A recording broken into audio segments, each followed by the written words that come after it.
বিসমিল্লাহির রহমানির রহিম। যারা আমার সঙ্গে আছেন সবাইকে আসসালামু আলাইকুম।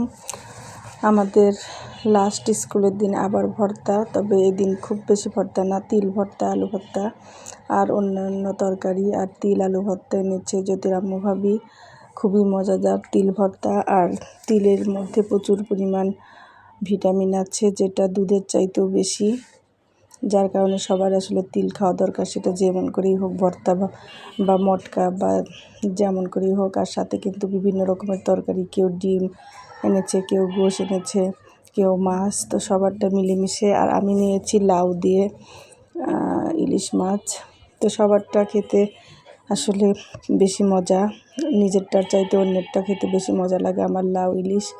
আর খাওয়াই হয়নি, আবার ফেরত নিয়ে এসেছি। আর সন্ধ্যার নাস্তায় ছোলাটা রেডি হয়ে গেলে সন্ধ্যার খাওয়ার হয়ে যাবে। ছোলাও একটা পুষ্টিকর খাদ্য, আর শুধু পুষ্টির ভাণ্ডার।